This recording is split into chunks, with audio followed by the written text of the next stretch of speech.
Hi again. So this is kind of like my other video that I said I was going to do.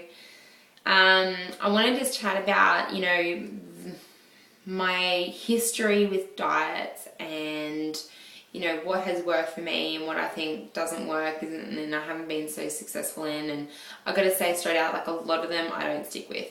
And I wish I had, because I think my metabolism has definitely paid a price for it. I think it's super slow. And I think it's extra harder for me to lose the weight. I think I have to try a lot harder, but I don't know if that's true or not. So pretty much, I think I'll just start off from when I was younger up until now. Quick, I'll try and do it quick. I grew up with my dad and my grandparents, Italian background, so I had lots of pastas and lots of meat and lots of big meals, as a kid. So I would say I was overweight when I was 8 years old, and, I was always teased for it. And then as soon as I got my braces in grade 7, I lost a lot of the weight, pretty much just from not eating bread. I think bread is definitely a huge thing for me. Bread is not good. And then after that, I ended up competitive cycling, which obviously had a big factor in my diet and my exercise, because I was doing up to 500 kilometers a week, plus eating sometimes steak for breakfast, or lots of carved up food, which obviously I was burning the energy, so that was good. And I did that for how long? I started at 14 and then I finished around 17, and that was full on. Like I was at Australian level, training for worlds, and that whole thing took a toll on my body. And after, when I quit, my body was like, okay, well, you're used to eating this much, you're used to training this much, you're now not training, but I still want to eat. So I had to really train my thinking into, okay, smaller portions, what foods works best for me, not burning as much energy, because I think whatever you put in, you really have to put out in exercise and energy. So it was a good few years there where I wasn't sure what I was doing with my diet, and I wasn't really on any fad diets. I think I was just thinking back of it, like when I was 18, I think I was just eating and walking and things like that after my cycling. And then pretty much when I hit 20, I probably not the healthiest, but I really got good results from it. And that's when I think I had a break from my husband for like a few months, and I ended up living down with my parents, and they're like really healthy people down there. I'm normally healthy, but healthy people are not. Like my dad and my stepmom smoke, and I think they lost a lot of weight from that, but they're also quite active and eat healthy. So anyway, when I moved down there, I ended up pretty much running 5K a day, but I was drinking Diet Coke, I was eating dried peaches and just little snacks like chicken and broccoli, and just little snacks during the day, and pretty much no dinner. And I find no dinner is the best thing. Like, I don't know if that works for you, but for me, if I have no dinner the next day, I just feel so much energized, and I know that that's the best way for me to lose weight, because obviously it's just common sense. If you're going to have a huge dinner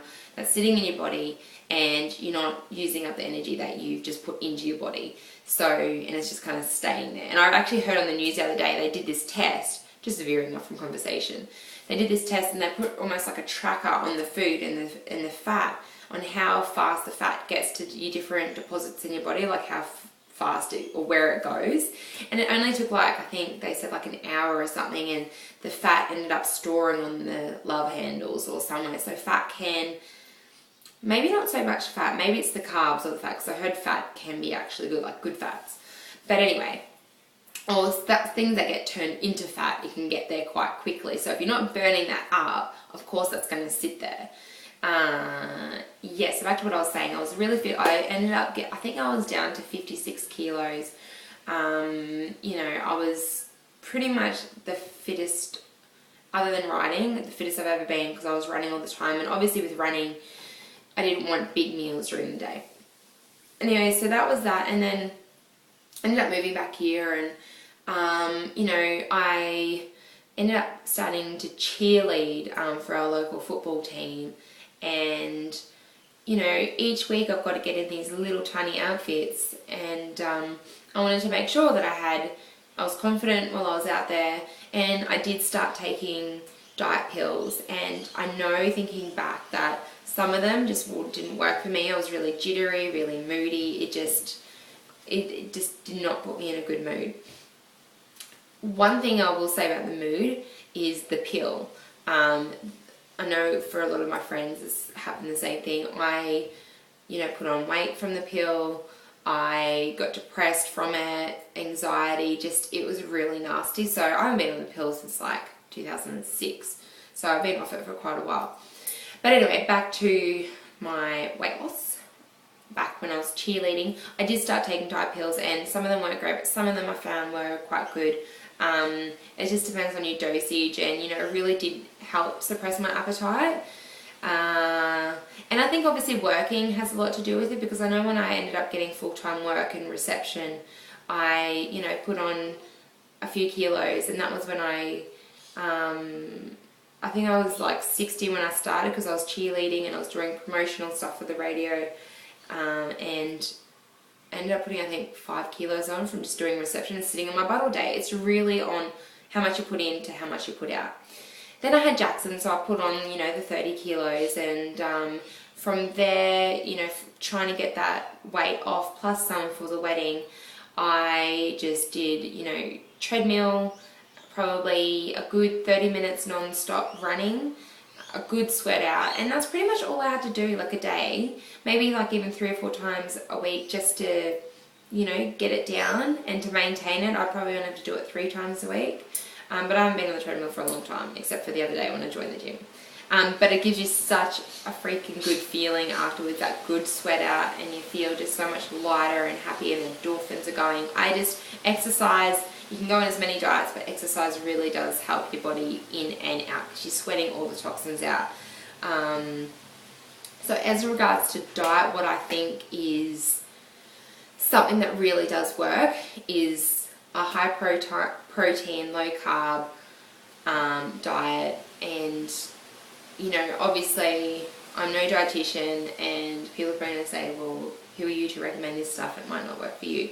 But it's obviously in books and everything, but it works for me. I know if I have no carbs in my diet, or maybe if I have a cheat day with bread or whatever, that's how I get the best results. And as an example meal, you know, grilled chicken, broccoli, or grilled chicken and tomato, because the acid, I think, breaks down the protein, and helps maybe your metabolism burn more calories, I think.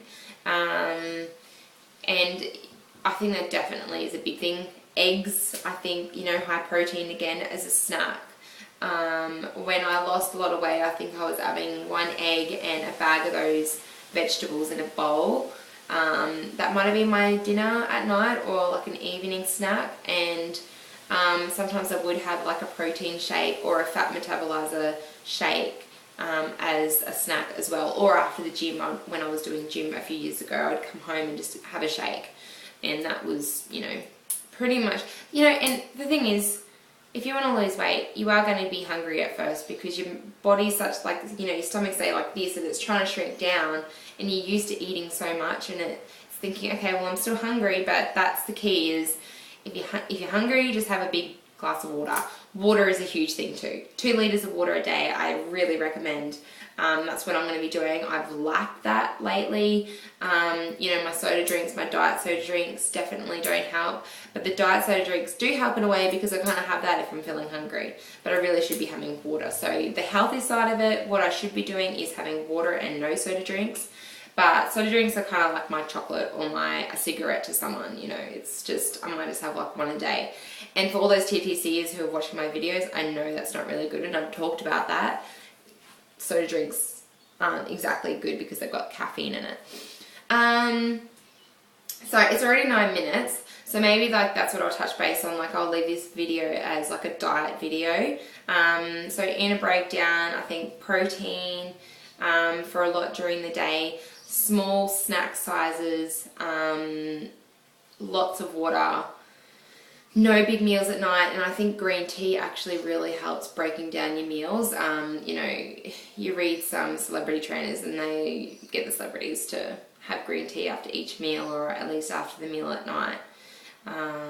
Yeah, so that's what I'll do now, and I'll then now do like a fitness video on what I plan to do and what has worked for me in the past in certain areas, and what kind of exercises I like to focus on when I'm trying to turn up the butt or the stomach. Yeah, okay. And if you got any questions, let me know.